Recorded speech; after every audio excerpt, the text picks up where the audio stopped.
नमस्कार, मैं हूं प्रभात पांडे। चोरों का वो सरगना गिरफ्तार हो चुका है जिसके गैंग का नाम था लव गैंग। हम आपको प्यार की नई परिभाषा लिखने वाले उस चोर का चेहरा तो दिखाएंगे ही, साथ ही उस कत्ल का मकसद समझाने की कोशिश भी करेंगे जिसने बेगूसराय पुलिस को परेशान कर रखा है। तो आइए शुरू करते हैं पुरवैया क्राइम स्पेशल।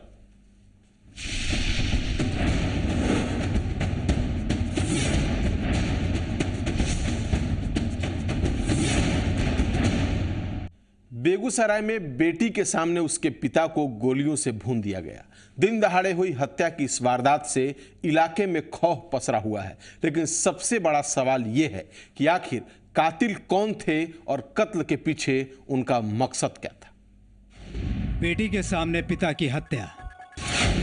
बेटी ने बाप को तड़प तड़प कर मरते देखा, लेकिन कातिलों को नहीं पहचान सकी वो लड़की। कौन है बेगूसराय के कारू सिंह का कातिल?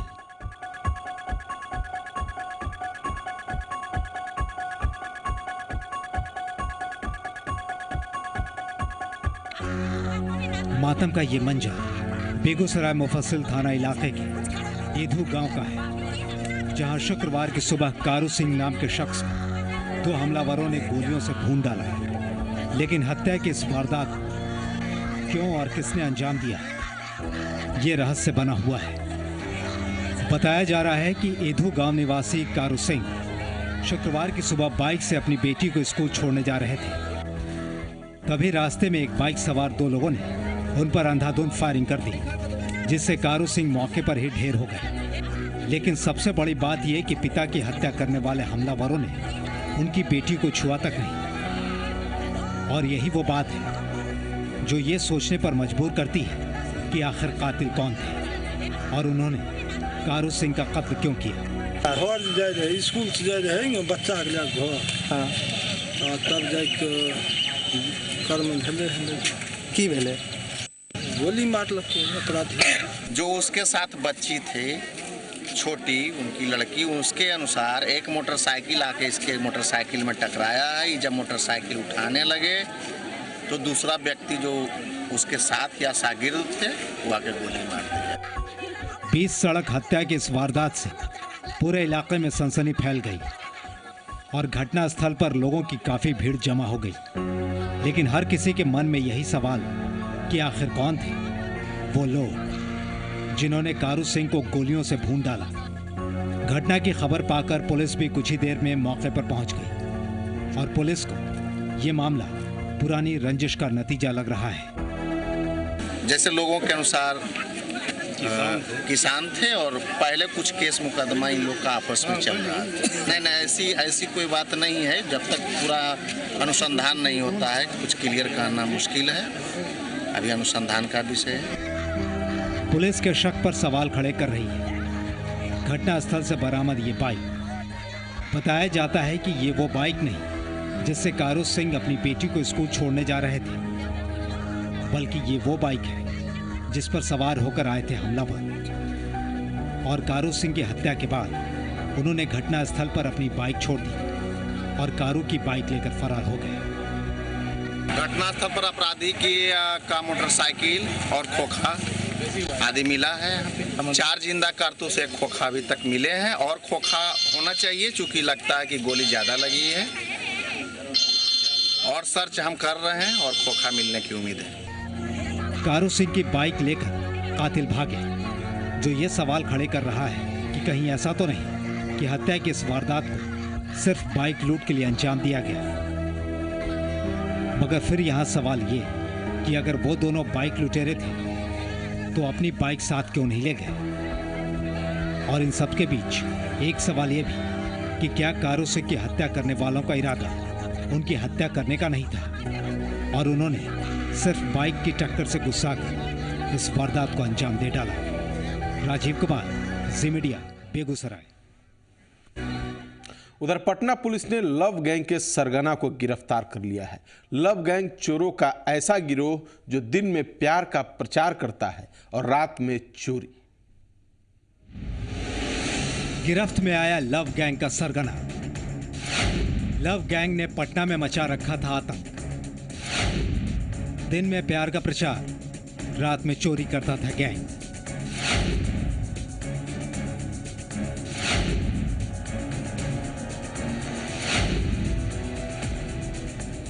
यही वो शख्स है जिसने प्यार की नई परिभाषा लिखी थी। यह दिन में अपने साथियों और समर्थकों को प्यार की उस परिभाषा का प्रचार करने को कहता था और रात होते ही उन्हें अपने साथ लेकर निकल पड़ता था चोरी की वारदात को अंजाम देने। दिनांक 8 दिसंबर को पुलिस के द्वारा छापेमारी कर एक बड़े चोर एवं लुटेरे गैंग, जिसको लव गैंग के रूप में प्रचारित किया गया था, के 3 व्यक्तियों को गिरफ्तार किया गया था। इस गैंग से काफ़ी सारे जो चोरी के सामान थे वो बरामद किए गए थे तथा उनके पास से हथियार और जो चोरी के पैसे से मोटरसाइकिल इत्यादि खरीदी गई थी वो भी बरामद हुई थी। परंतु इस गिरोह का जो सरगना था उसकी गिरफ्तारी तत्क्षण नहीं हो पाई थी। पुलिस के द्वारा लगातार उस संबंध में अनुसंधान जारी रखा गया। जी हाँ, ठीक सुना आपने। संतोष कुमार नाम का यह शख्स उसी लव गैंग का सरगना है जिसके 3 गुर्गे बीते 8 तारीख को गिरफ्तार किए गए थे। उनकी गिरफ्तारी के बाद ही ये पता चला था कि पटना में बीते 3 महीनों में चोरी की जो बड़ी वारदातें हुई उनके पीछे लव गैंग था। इत्तेफाक देखिए, जिस बाइक के जरिए लव गैंग प्यार के इस नायाब मतलब का प्रचार किया करता था, उसी बाइक की रजिस्ट्रेशन नंबर के जरिए पुलिस ने सरगना संतोष को गिरफ्तार किया। और जो मोटरसाइकिल जो रिकवर हुई थी उसके कागजात के आधार पर पुलिस के द्वारा जो सरगना संतोष कुमार था उसका पता निकाला गया तथा गुप्त रूप सूत्रों से जाल बिछाकर संतोष कुमार की गिरफ्तारी कल रात्रि में की गई है। आप ये जानकर हैरान रह जाएंगे कि लव गैंग के इस गुरु घंटाल ने चोरी का धंधा भी बेहद सिस्टमैटिक तरीके से शुरू किया था। पहले इसने कम उम्र के वैसे लड़कों को अपने जाल में फांसा जो लड़कियों से दोस्ती करने के शौकीन थे, लेकिन खाली पॉकेट अरमानों पर पानी फेर देता था। इसके बाद इसने करीब 3 महीने पहले एक घर से 2.5 लाख की चोरी की और फिर चोरी की रकम से एक साथ 8400, 8401 और 8402 नंबर की ये 3 अपाचे बाइक खरीदी और हर बाइक पर लव का वो मतलब लिखवाया जो ये समझता है। इस बाइक के जरिए इस गैंग के लड़के दिन में रेकी किया करते थे और रात में इस ऑटो पर सवार होकर चोरी की वारदात को अंजाम देने जाते थे। ये ऑटो भी इन्होंने चोरी के पैसे से ही खरीदा था। ये इसके पूर्व भी खाजे कला थाना कांड संख्या 263-13 में मोबाइल दुकान में चोरी के आरोप में जेल गया था और लगभग 3 माह पहले 1 साल जेल में रहने के पश्चात ये जेल से निकल कर आया था और तब से पुनः इसने एक नए गैंग को खड़ा किया और जिसके आधार पर जिसके साथ इसके द्वारा विशेषकर जो पटना टाउन का जो बाहरी इलाका है उसमें लगातार जो चोरियां की जा रही थी। 8 तारीख को संतोष के साथियों को गिरफ्तार करने के साथ पुलिस ने बाइक और ऑटो सहित लाखों के दूसरे माल भी बरामद किए थे। और जब संतोष को गिरफ्तार किया गया तो उसके कब्जे से बरामद हुए 2 कंगन, 4 घड़ी, सोने की एक चेन, कई स्मार्टफोन्स और दूसरे कीमती सामान। संतोष कुमार के पास से कुल 7 मोबाइल, 4 कलाई घड़ी, 10 साड़ी, कीमती साड़ी जो है, 2 सोने के कंगन, 1 सोने का चेन और सोने के 4 टॉप्स, ये सभी सामान जो चोरी के हैं, जो विभिन्न जो अपार्टमेंट्स हैं उनसे ये जो चोरी किया गया है। जो कंकड़बाग, जक्कनपुर और उसके आसपास के इलाके के जो अपार्टमेंट्स में जो सिलसिलेवार चोरी हुई थी उनमें ये सभी सामान चोरी हुए थे। इनका जो टीआईपी परेड कराया जाएगा और जो अपराधी है इसको जेल भेजा जा रहा है। पुलिस के मुताबिक संतोष की गिरफ्तारी के बाद लव गैंग का अब कोई वजूद नहीं बचा, लेकिन इसके गिरोह में शामिल कई दूसरे लड़कों की गिरफ्तारी अभी बाकी है। विकी कुमार, जी मीडिया, पटना। फिलहाल वक्त है एक ब्रेक का। ब्रेक के बाद देखेंगे जाना था बनारस, पहुंच गए जेल।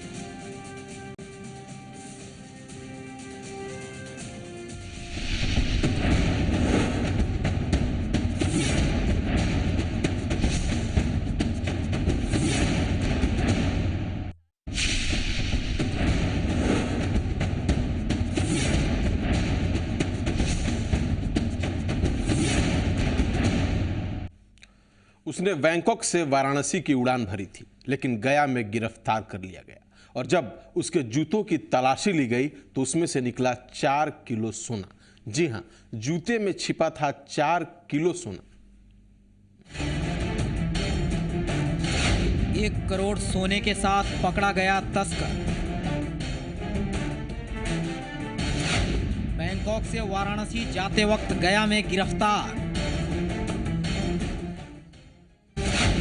जूते में छिपाकर ले जा रहे थे सोने के बिस्किट। सोने की 4 बिस्किट और हर बिस्किट का वजन 1 किलोग्राम, यानी कुल 4 किलो सोना। जी हां, सोने की इन चारों बिस्किट का कुल वजन है 4 किलोग्राम और अंतर्राष्ट्रीय बाजार के हिसाब से सोने की इन बिस्किट्स की कीमत हुई 1 करोड़ 15 लाख रुपए। लेकिन आप ये जानकर हैरान रह जाएंगे कि विपिन गुप्ता नाम का यह शख्स ये 4 किलो सोना अपने जूते में छिपा कर ले जा रहा था, वो भी चोरी चोरी, चुपके चुपके। बैंकॉक से वाराणसी जा रहा था गोल्ड तस्कर। आईबी की टीम ने गया में किया गिरफ्तार। गिरफ्तारी के बाद आईबी ने किया कस्टम के हवाले। बताया जा रहा है कि विपिन गुप्ता नाम का यह तस्कर जैसे ही बैंकॉक में इस विमान संख्या TG 327 पर सवार हुआ, भारत की खुफिया विभाग को यह खबर मिल गई कि एक तस्कर 4 किलो सोने के साथ विमान में सवार हुआ है और वो गया उतरने के बाद वहां से वाराणसी के लिए फ्लाइट लेने वाला है। जैसे ही ये खबर मिली, आईबी की टीम गया एयरपोर्ट पर पहुंच गई और विमान संख्या TG 327 के लैंड करने का इंतजार करने लगी। और विमान के लैंड करने के बाद बाहर आने वाले हर यात्री की चेकिंग की जाने लगी। इसी दौरान मेटल डिटेक्टर के जरिए यह पता चला कि विपिन गुप्ता के जूते में धातु का कोई सामान है।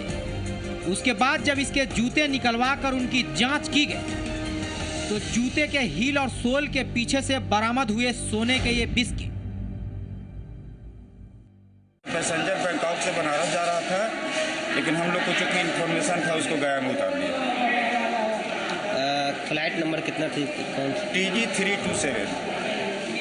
अच्छा, तो कैसे मिला, सूचना मिला कि आप लोग को वो सोना लगा? हमने चेक किया उसको मेटल डिटेक्टर से।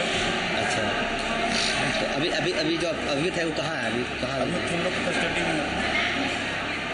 क्या नाम? अभी उसको कहाँ ले जाना है? पटना जाएगा। पटना ले जाना है, कोर्ट में वहाँ पेश किया जाएगा। पटना में है। विपिन ने जो जूता पहन रखा था वो आम जूता नहीं था, बल्कि सोने की इस बिस्किट की तस्करी के लिए उसे खास तौर पर तैयार किया गया था। बहरहाल आईबी ने गिरफ्तार करने के बाद विपिन को कस्टम विभाग के अधिकारियों को सौंप दिया है, जिसके बाद विपिन को गया से पटना लाया गया है और उससे उसके पूरे नेटवर्क के बारे में पूछताछ की जा रही है। कहा जा रहा है कि अब तक की पूछताछ में विपिन ने कई दूसरे तस्करों के नामों का खुलासा किया है, जिन्हें जल्द से जल्द गिरफ्तार करने की कोशिश भी शुरू हो गई है। राकेश कुमार, जी मीडिया, गया। अब कहानी उस लड़की की जिसे प्यार के जाल में फंसाकर जिस्म की मंडी में बेच दिया गया था, लेकिन उसकी मां को जब ये बात पता चली तो कोठे पर जा धमकी और वहां से अपनी बेटी को निकाल लाई। बेटी को जिस्म की मंडी से निकाल लाई एक मां। बेटी के सौदागर को भी घसीट लाई वो मां। सौदागर को फांसी के फंदे पर देखना चाहती है वो मां। पुलिस वालों के सामने आरोपी पर टूट पड़ी वो मां। अगर लोग बीच बचाव ना करते तो शायद ये महिला इस लड़के की जान ही ले लेती, क्योंकि शख्स ने जो किया है उसके बाद महिला इसे सिर्फ अपने लिए ही नहीं बल्कि हर इंसान के लिए खतरनाक बता रही है। महिला के गुस्से और लड़के की पिटाई का नजारा पूर्णिया पुलिस मुख्यालय का है, जहां महिला ने ही आरोपी को घसीटते हुए अपने साथ लाया था और साथ में अपनी उस नाबालिग बेटी को भी लेकर आई थी, जिसे आरोपी एक दिन पहले ही अपने साथ भगा कर ले गया था। महिला के मुताबिक निक्की नाम के इस लड़के ने उसकी नाबालिग बेटी को अपने प्रेम जाल में फंसाया और शादी करने का झांसा देकर लड़की को भगाकर अपने साथ ले गया था। लेकिन लड़की को भगाने के दूसरे दिन आरोपी अपने घर आ गया ताकि किसी को शक ना हो। मगर लड़की की मां ने इस बात का पता लगा लिया कि उनकी बेटी कहां है, और जब वो उस जगह पर पहुंची तो ये जानकर उनके पैरों तले जमीन खिसक गई कि निक्की ने 1,10,000 रुपए में उनकी फूल सी बेटी को जिस्म फरोशी का धंधा चलाने वाली एक महिला के हाथों बेच दिया है। बनमनकी में चीनी मिल है, बनमनकी के पास, हाँ वहीं पर इसको रखा। वहाँ छोड़ के ही शाम के 6 बजते बजते अपना घर आ गया ताकि शक न हो कि लड़की को हम वहाँ ले गए। किसी तरह अपनी बेटी को वहां से छुड़ाकर महिला सीधे लड़के के घर पहुंची और वहां से इसे घसीटते हुए सीधे एसपी के दरबार में हाजिर करते हुए इंसाफ की गुहार लगाई। लेकिन आरोपी का कहना है कि वो लड़की को भगाकर जरूर ले गया था, मगर इसने उसका सौदा नहीं किया था, बल्कि दोनों एक दूसरे से प्यार करते हैं और शादी के इरादे से घर से भागे थे। रेड डायरेडिया में चीनी मिल के पास रहे थे, वही हमको कॉल की, तब हम यहाँ से लेके आए। रेड डायरेडिया आगे में उधर नहीं था, जो ड्राइवर था मेरे साथ उसका बहन का ससुराल है। आरोपी की सफाई और महिला की शिकायत सुनने के बाद पुलिस ने मामला दर्ज करते हुए जांच शुरू कर दी है, लेकिन वो सच जानने के लिए लड़की के बयान का इंतजार कर रही है, जो डर के मारे कुछ बोल ही नहीं रही। इसमें अभी तक जिसे लड़की के पेरेंट्स आए थे उनके द्वारा बताया गया और लड़की और लड़के दोनों को लाया गया। लड़की माइनर है, उसे ले जा करके बनमनखी में रखने की बात प्रकाश में आई है। उस संदर्भ में महिला थाना अध्यक्ष को बुलाया गया है। पूरा बयान लेने के बाद मामला का खुलासा होगा। लेकिन अभी तक यह बात प्रकाश में आई है कि लड़की को लड़के के द्वारा ले जा करके भला फुसला कर ले जा करके बनमनखी ले जाया गया था और वहाँ से लड़के के गार्जियन लड़की के परिजनों के द्वारा उसको रिकवर करके लाया गया है। वह बयान पूर्णतः लड़की के बयान के बाद ही बात का खुलासा होगा। यह परिजनों का कहना है। उक्त परिप्रेक्ष्य में लड़की का बयान लेकर के उस पर कांड दर्ज किया जा रहा है और जो भी बात सामने आएंगी, और लड़की माइनर है और उसको लड़की को बनमनखी से जाकर के रिकवर किया गया उसके परिजनों के द्वारा। उन लोगों के द्वारा कहा जा रहा है महिला थाना जज को बुलाया गया है, उसका बयान लेकर के कांड दर्ज करके संबंधित धाराओं में केस करके। वैसे यह पहला मामला नहीं जब पूर्णिया की किसी बेटी को प्रेम जाल में फंसाकर जिस्म की मंडी में बेचा गया हो, बल्कि ऐसे किस्से तो यहाँ आम हो चुके हैं। लिहाजा अब तो यहाँ लड़कियाँ असल में प्यार होने पर भी अपने मोहब्बत का इजहार करने से खौफ खाती हैं। मनोज कुमार, जी मीडिया, पूर्णिया। वक्त एक और ब्रेक का हो चला है। ब्रेक के बाद देखेंगे 26 लड़कियों की कहानी।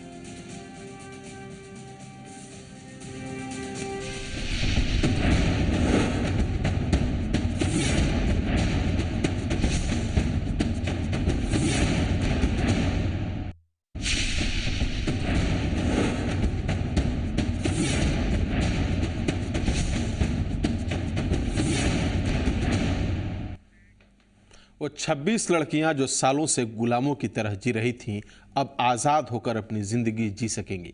तस्करों के चंगुल में फंसने के बाद नर्क सी जिंदगी जी रही सभी लड़कियां झारखंड की रहने वाली हैं, जिनकी पूरी हकीकत जानकर आप सिहर जाएंगे। शुक्रवार को रांची जंक्शन पर इस ट्रेन का बेसब्री से इंतजार हो रहा था, क्योंकि इस ट्रेन से उतरने वाली थी 26 ऐसी नाबालिग लड़की जिन्हें मानव तस्करों ने अपने जाल में फंसाकर दिल्ली और हरियाणा में अलग अलग लोगों के हाथ बेच दिया था। रांची की ज़मीन पर पांव रखते ही ज़्यादातर लड़कियों के चेहरे भी खिल उठे, लेकिन कई लड़कियों के चेहरे पर खौफ के निशान बाकी थे।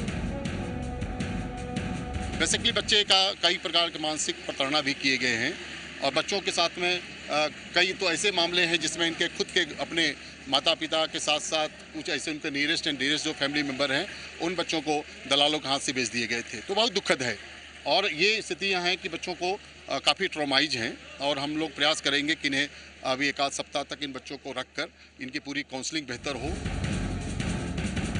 झारखंड के अलग अलग इलाकों की इन नादान लड़कियों को सुनहरे सपने दिखाकर बेच दिया गया था। ज़्यादातर लड़कियां अमीर लोगों के घर नौकरानी का काम करती थी, जबकि एक लड़की ऐसी भी थी जो घर से भागकर दिल्ली चली गई थी।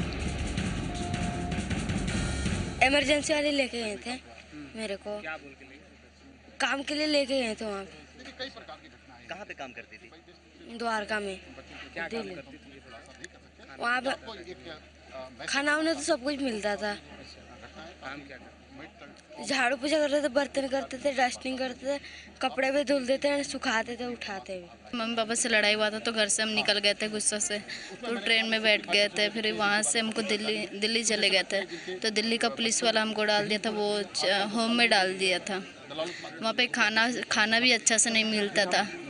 लड़की लोग मर जाती थी तो वो पीछे तोप देता था, वहाँ पे लड़की लोग मर जाती थी। तो पढ़ने लिखने की उम्र में वर्षों से गुलाम की ज़िंदगी जी रही इन लड़कियों को जिन एनजीओ ने अलग अलग जगहों से रिहा कराया, अब वो इनकी तकदीर संवारने के साथ सरकार से इनके गुनहगारों के लिए सजा की भी मांग कर रहे हैं। कुछ ऐसे बच्चे थे जिनका स्थिति था कि 2 साल 3 साल से थे। कुछ ऐसे बच्चों का था जिनका दलालों ने री-ट्रैफिकिंग कराया है, 2 बार 3 बार इनको ट्रैफिकिंग कराया है। तो पैसे के हालात में आप सोच सकते हैं कि दुनिया का 3rd लार्जेस्ट इनकम का स्रोत है ट्रैफिकिंग, आर्म्स एंड ड्रग्स के बाद। तो आप सोच सकते हैं कितना बड़ा इसमें नेटवर्क एंड नेक्सस काम कर रहा है। तो बहुत बड़ा मुश्किल है और लेकिन अब इसमें है ज़रूरत है कि हम यहाँ के जो खासकर पुलिस प्रशासन है इनके माध्यम से हम इन्हें प्रयास करेंगे कि इन पर FIR हो। बेशक ये लड़कियां आज़ाद हो गई, लेकिन कई घरों की बेटियां अब भी तस्करों के चंगुल में हैं। इस लड़की की तस्वीर देखिए। गोड्डा के मेहरमा थाना इलाके के भगया मानिकपुर गांव की रहने वाली इस लड़की का नाम है रिमझिम कुमारी। 7वीं क्लास में पढ़ने वाली 12 साल की रिमझिम बीते सोमवार से लापता है। घर वालों को आशंका है कि रिमझिम मानव तस्करों का शिकार बन गई। लेकिन सिर्फ रिमझिम ही नहीं, बल्कि हर रोज़ झारखंड की कई बेटियां तस्करों का शिकार बन रही हैं और वो भी इनकी तरह आज़ादी चाहती है। अविनाश कुमार, जी मीडिया, रांची। पूर्वैया क्राइम स्पेशल में आज बस इतना ही। नमस्कार।